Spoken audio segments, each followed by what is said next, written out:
साम टीव्हीमध्ये आपलं पुन्हा एकदा स्वागत. आपण चर्चा करतोय ती अशोक चव्हाण सरांबरोबर. सर, राधाकृष्ण विखे पाटील यांच्या कुटुंबातून बंडाळी झाली अशा स्वरूपाचे चित्र पाहायला मिळालं. राधाकृष्ण विखे पाटील स्वतः भाजपच्या कार्यालयात जाऊन प्रचार करतायत का, किंवा स्वतः अनेक प्रचार सभांमध्ये मुलाच्या ते सहभागी होत आहेत, त्यांच्यावर कारवाई का नाही झाली आतापर्यंत?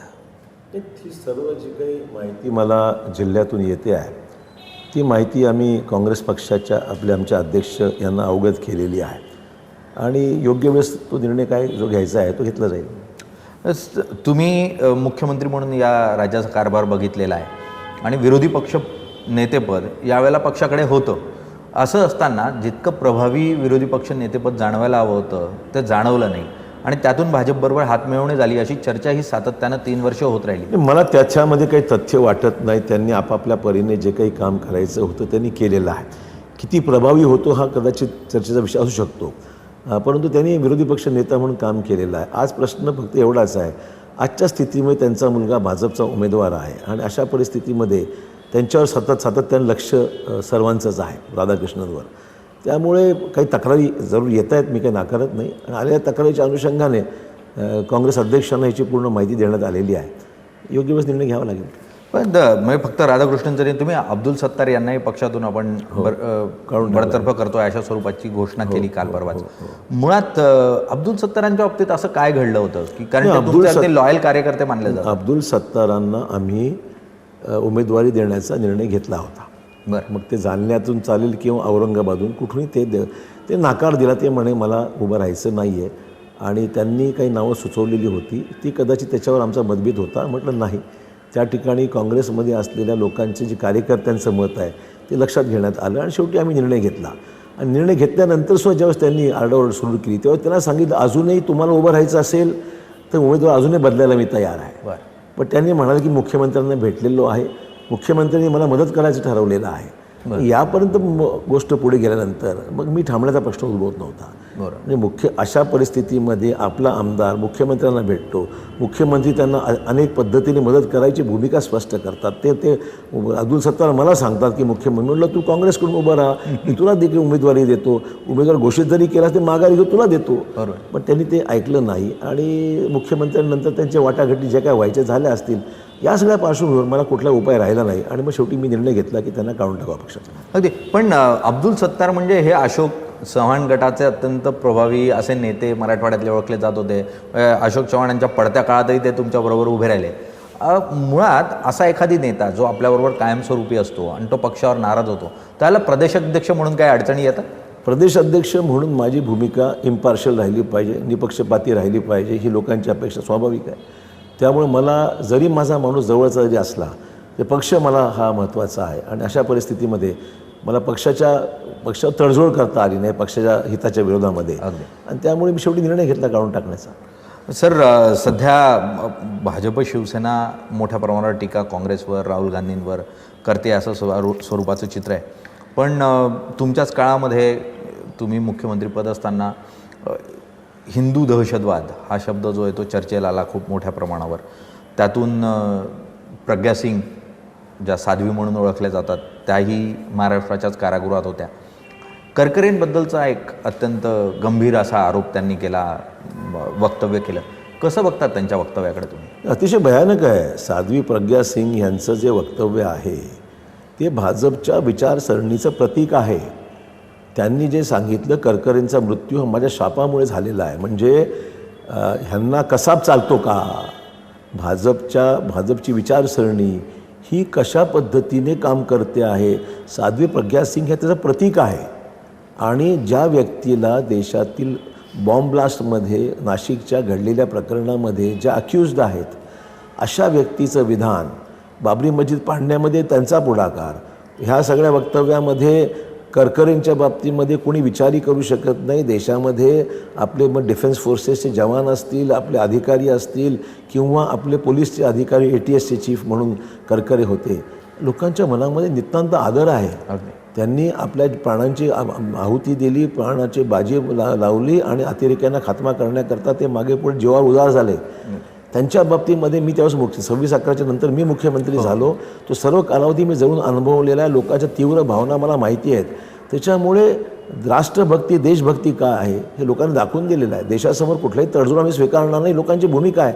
असं असताना भाजपचं देशभक्तीचं जे काही भूमिका दाखवल्या जाते, पुलवामाचा उपयोग जो केला जातो, सर्जिकल स्ट्राईकचा जो केला जातो, हा किती पोकळ आहे हे साध्वी प्रज्ञा सिंगच्या वक्तव्यावरून स्पष्ट झालेलं आहे. भाजपची विचारसरणी दाखवायचे जात वेगळे आणि खायचे जात वेगळे अशी आहे त्याची प्रचिती आता लोकांनी. एवढंच नव्हे तर पंतप्रधान नरेंद्र मोदी त्यांच्या वक्तव्याचं किंवा त्यांचं समर्थन करत आहेत, ही बाब अतिशय दुर्दैवी आहे.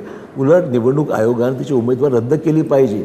कायदा काय जरी म्हणत असला तर विशेष निर्णय घेऊन त्यांची उमेदवार रद्द करावी आणि भाजपमध्ये खरीच हिंमत असेल त्याला पक्षातून काढून टाकावं. सर, पण प्रज्ञा सिंगांचं म्हणणं आहे की ज्यावेळेला त्या कारागृहात होत्या त्यांच्यावर अत्यंत अत्याचार झाले आणि अत्यंत टोकाच्या स्वरूपामध्ये त्यांच्यावर अत्याचार करण्यात आले कैदी म्हणून, आणि त्यामुळे त्यांचा जो एक उद्वेग होता तो बाहेर पडला. कसाबशी नेमकं कसं वागावं, साध्वी प्रज्ञा सिंगची नेहमी कसं वागावं, एका अतिरेक्याकडून माहिती काढण्याकरता ज्या योग्य मार्गाने जे करणं अपेक्षित आहे ते केलं पाहिजे, आमचं असंच म्हणणं आहे. शेवटी कसाबला फाशी झालीच. अगदी मुद्दा एवढाच आहे. दयामाया कसली हो, देशाच्या बाबतीमध्ये तुम्ही बॉम्ब ब्लास्ट घडून आणता, तुम्ही लोकांवर गोळीबार बेछूट गोळीबार करता. त्या ठिकाणी आज आपण पाहतोय परदेशामध्ये आज जे प्रकरण घडलेलं आहे आपण पाहिलं, किती लोक मारल्या गेली श्रीलंकेमध्ये. हे काय चाललं म्हणजे आंतरराष्ट्रीय पातळीवर या सगळे घातपात जे होत आहे, अतिरेकी कारवाया होतात, त्याच्याकडे तेवढ्याच हिमतीने जोरदारपणे प्रतिहल्ला करून त्या लोकांना संपवलं पाहिजे. ह्यातच हित देशाचं जगाचं आहे. तर मग आपलं धोरण मवाळ का असावं या बाबतीमध्ये, असू नये आमची धारणा आहे. सर, मवाळ धोरण नसावं, त्या स्वरूपामध्ये कारवाई झाली आणि त्यातून हिंदू दहशतवाद हा मोडून काढण्यामध्ये काही प्रमाणावर तत्कालीन दहशतवादाला हिंदूही म्हणत नाही, मुस्लिमही म्हणत नाही. दहशतवाद आहे, त्याच्यामध्ये कुठले लेबल कुठल्या समाजाच्या जातीचं असण्याचं कारण नाही. अगदी आपण असं धरून चालूयात की जे आक्रमक होऊ पाहत होते एका समाजाचं, त्यांना तुम्ही नियंत्रित करण्याचा प्रयत्न केला. पण पुढच्या काळामध्ये समाजाचं म्हटलेलं नाही, समाज धर्म आहे. दहशतवादी हा कुठल्याही जातीचा समाज असला तरी तो देशाच्या विरोधी कारवाया कृती करतोय म्हणून तो दहशतवादी आहे. त्याला जातीचं टॅग लावून त्याला कुठे समर्थन कोणी करू नये अशी माझी भूमिका आहे. अगदी मूळ तुम्ही कोणाला टॅग जरी लावलेला नसला तरी तुम्हाला टॅग लावण्याचा प्रयत्न हा तुमच्या मुख्यमंत्रीपदाच्या काळात आणि तुम्ही सत्तेतून बाहेर असतानाही झाला. मग तो आदर्शाचा असेल किंवा इतर प्रकरणांमध्ये असेल.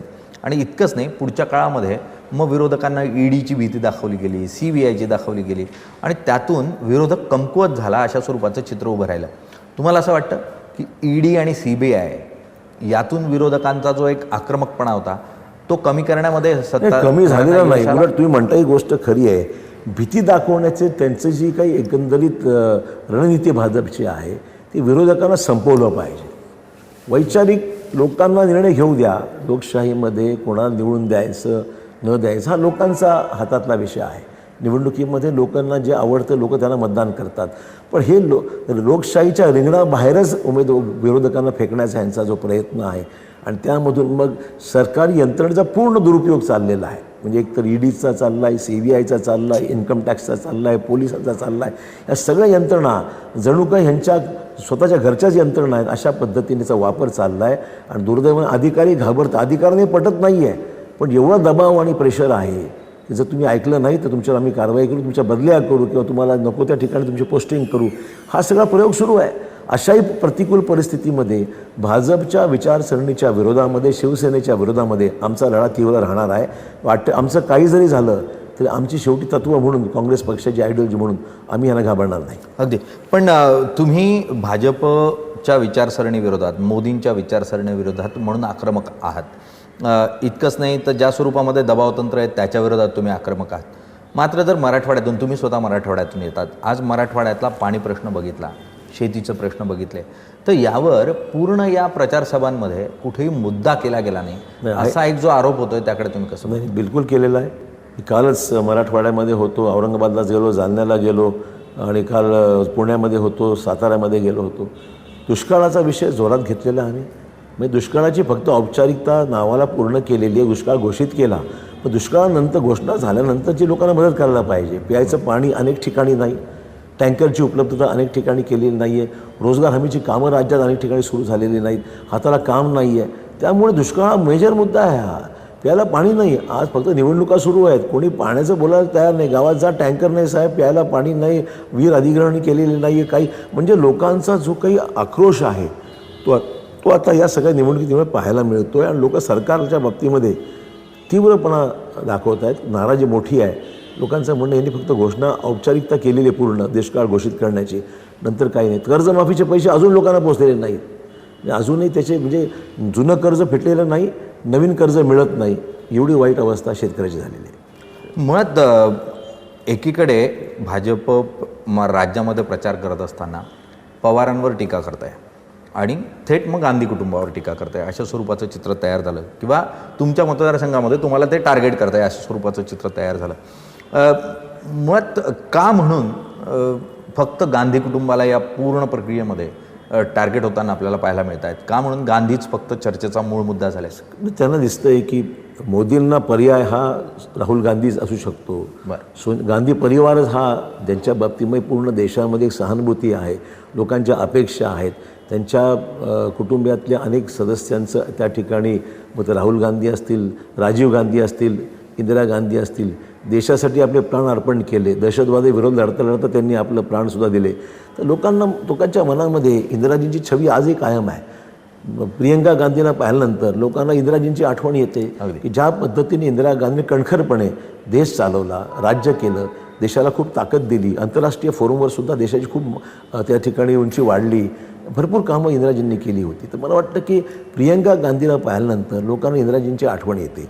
राहुल गांधींच्या एकंदरीत कामास्वरूपात तरुण आहेत, खूप काम करायची इच्छाशक्ती आहे, पॉलिटिकल विल आहे, संपूर्ण देश पिंजून काढत आहेत. त्यामुळे त्यांना भाजपला वाटतं की नेतृत्व संपवलं तर मग देशामध्ये पर्याय, असं सर्वमान्य पर्याय उपलब्ध होणार नाही काँग्रेसकडे, आणि म्हणून टार्गेट त्यांना करण्यात आलेलं आहे, असं माझं मत आहे. सर, टार्गेट त्यांना केलं जात आहे, पण गेल्या 5 वर्षामध्ये जर बघितलं तर वेगवेगळ्या पातळीवर वेगवेगळ्या नेत्यांना ज्यावेळेला टार्गेट केलं गेलं आणि ज्यावेळेला भाजपच्या मंत्र्यांवर आरोप झाले किंवा सेनेच्या मंत्र्यांवर आरोप झाले तर त्यांच्यावर कारवाई काही होताना दिसली नाही. मात्र काँग्रेसमध्ये ज्या वेळेला नेत्यांवर आरोप झाले त्यांच्यावर तातडीनं कारवाई झाली. म्हणजे अगदी अशोक चव्हाणांवर पण काँग्रेसनं कारवाई केली आदर्श प्रकरणामध्ये. आता असं वाटतं की काँग्रेसनं त्यावेळेला आतताईपणा केला, काँग्रेसनं त्यावेळेला थोडा विचारपूर्वक निर्णय करायला. मी काही भाजपने त्यांच्या सगळ्या चुका लपवण्याकरता किंवा त्यांच्या मंत्र्यांना समर्थन देणं हे उचित अजिबात नाही. माझ्यावर झालेला विषय जो आहे तो अजूनही न्यायप्रविष्ट आहे, त्याच्यामुळे त्या खरं काय खोटं काय माझं स्पष्टच भूमिका, तो ॲक्सिडेंट होता हे मी मागेच अनेक वेळा बोललेलो आहे. आणि त्याचा दुरुपयोग विरोधी पक्षाने मला टार्गेट करून मला पदावरून काढण्या इतपत वातावरण निर्माण करण्याचं काम त्यावेळेस केलं आणि पक्षाचं नुकसान होऊ नये म्हणून मी स्वतःहून राजीनामा दिला होता. हा त्यातला एक भाग झाला. परंतु चुकीचं काम, मग तो कुठल्याही पक्षातला, आमच्या काँग्रेसमध्ये चुकीचं काम करणाऱ्या व्यक्तीला कुठलं समर्थन द्यायचा प्रश्न उद्भवतो, धोरणच आहे. त्यामुळे काँग्रेसमध्ये असल्यामुळे त्याला आपण क्षमापित करावं किंवा त्याच्या पाठराखण करावी अशी भूमिका काँग्रेसने कधी घेतली नाही. या उलट भाजपची भूमिका काही करा, नंतर पाहून घेऊ आपण, आणि त्यांना क्लीन चिट देण्याचं काम मुख्यमंत्री काय, प्रधानमंत्री काय. म्हणजे प्रज्ञा सिंग सारख्या व्यक्तीला उमेदवारी देणं हे अतिशय सर्वोच्च घोडचूक आहे असं म्हणेन मी. पण करता येते, त्यांना वाटत नाही, कुठली निर्लज्जपणे म्हणेन, निर्लज्जपणे रेटून चाललेलं आहे. आणि लोकांना वाटतं की एकीकडे हे चित्र आहे आणि दुसरीकडे काँग्रेस आहे जे प्रामाणिकपणे काम करते. मला वाटतं लोकांनी ठरवायचं आहे. याच्यामध्ये भाजपच्या मंत्र्यांमध्ये सहकार मंत्री असतील, पंकजा मुंडेंपासून सुभाषराव देशमुखांपासून ते अनेक मंत्र्यांच्या संदर्भात ज्या गोष्टी समोर आलेल्या आहेत, या सगळ्या गोष्टी तुलना अनेक मंत्री, मी म्हणेन लोणीकरांचा विषय आहे, तर तेवढे जे त्यांच्या मंत्र्यांच्या संदर्भात ज्या काही गोष्टी आल्या त्या सगळ्या रेटून नेऊन त्याला बंद करून टाकले, क्लीन चिट देऊन टाकली. मुख्यमंत्री स्वतः याच्यामध्ये काय किती भ्रष्टाचार लिप्त आहेत हे कालांतराने स्पष्टच होईल. त्यामुळे त्यांच्या लोकांना त्यांनी निर्णयच घेतलेला आहे, रेटून न्या, करून घ्या, भरपूर पैसे कमवा, नंतर बघू काय करायचं. अगदी रेटून न्या, पुढे बघूयात अशा स्वरूपाची मानसिकता सत्तेत असताना अनेक राजकीय पक्षांची असते. मुळात हेच रेटून काँग्रेसने नाही केलं असतं आणि नाही, मी कोणत्याच पक्षाबद्दल म्हणत नाही आहे. मात्र जनता जी असते तिच्या न्यायालयात योग्य तो न्याय असतो आणि तो निवडणुकांच्या निमित्ताने मिळत असतो. आणि त्यामुळे कितीही चुका करा काही फरक पडत नाही, ही मानसिकता जरी काही राजकारण्यांची असली तरीही जनता योग्य वेळेला योग्य ते उत्तर देते. तुमच्या हातात ते उत्तर देण्याची वेळ आलेली आहे. मतदानाच्या तारखा या समोर आहेत आणि त्यामुळे कोण योग्य कोण अयोग्य, काय चुका केल्या आणि कोणाला योग्य ती शिक्षा द्यायची आहे ते मतदार म्हणून तुम्ही ठरवायचं आहे. योग्य वेळेला मतदानाला जा, तरच हे भविष्य जे आहे देशाचं आणि तुमच्या पुढच्या पिढीचं ते घडू शकेल. सर, आज साम टी व्हीला जी तुम्ही वेळ दिली त्यासाठी खूप खूप धन्यवाद आणि तुम्हाला खूप खूप शुभेच्छा.